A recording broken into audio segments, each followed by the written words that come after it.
Dito na tayo ngayon sa ano, manukan ko. Tapos na akong magpakain. Tapos binigyan ko na ng tubig. Ang ano lang, medyo ano na, palaging umuulan, medyo madamo na.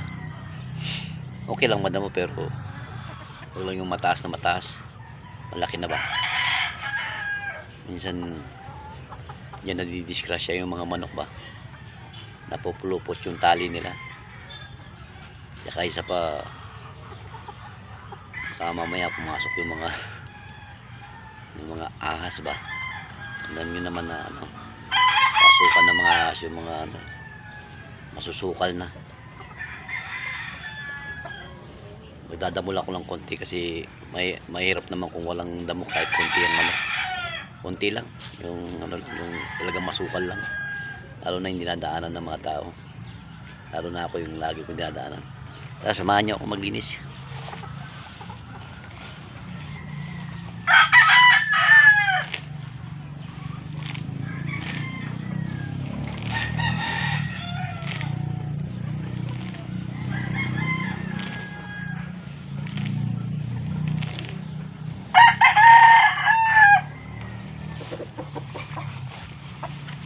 Itong nakuha ko to, yung binibigay ko rin sa mga nakakulong ko manok, gawa ng siyempre walang damo sa loob. Ito yung binibigay ko para meron silang makain. Parang tao rin, naghahanap din ng gulay-gulay. Ito yun, yung mga nakakulong doon sa loob. Yung iba tatapon ko, masyadong marami. Bibigay ko muna to.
Madaling bunutin kasi laging umuulan dito.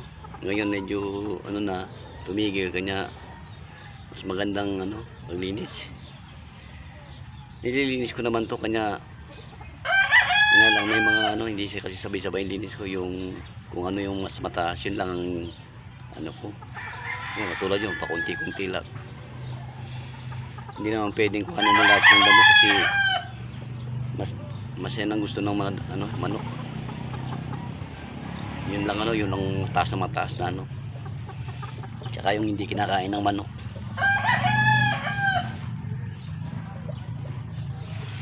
Yung malapit doon yun, ano yun eh, gamot yun, yung serpentina. Hindi ko pinapatay yun. Kasagaran na yun yung nagkasagaran doon ako kumukuha ng ano eh, lalo paggabi iniinom ko. Lapit naman doon, tsaka doon sa bahay meron din ano, oregano. Kaya lang namatay yung ano ko, yung sambong. Yun, maganda rin yun.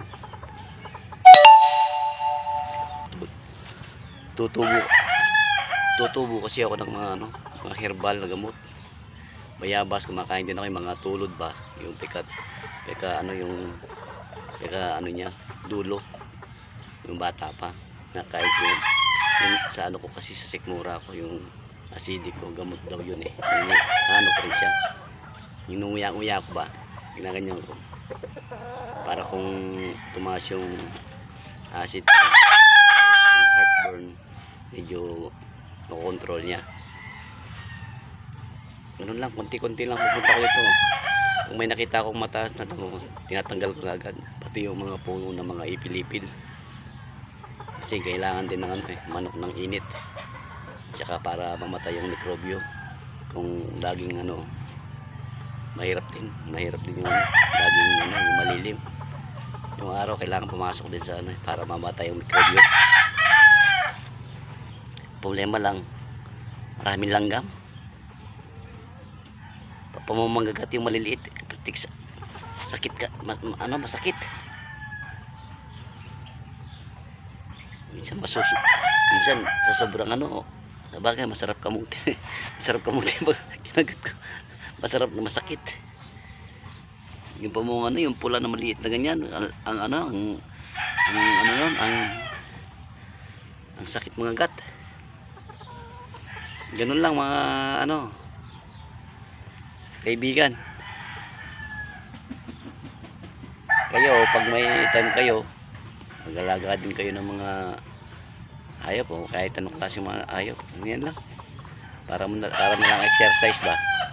Tapos si ano, hindi ka masyadong stress. Sige. Lagi ko sinasabi, piliin natin maging masaya. Maikli lang ang buhay. Maganda kasi kung isipin natin lagi masaya eh, pati yung mga ginagawa natin madali lang. Kahit medyo mahirap, nagagawang madali dahil hindi natin iisip ng mahirap. Sige. Ito, tapos na ako dito. Babalik ako sa palengke. Doon na naman tayo kasi yung tindera namin na nagbakasyon ng 2 araw, pumunta ng medyo malayo-layo. Ewan ko baka may ano, reunion daw ano. May message lang doon niya wala siya kasama. O kaya yun nga, ay kagabi pala dumating yung anak ko, kaya lang puyat pa. Ewan ko kung anong oras magigising yun. Baka mauna ako doon kasi wala kasama yung miss ko. Sige. Maraming salamat at sana huwag kayong magsawang sumuporta sa akin.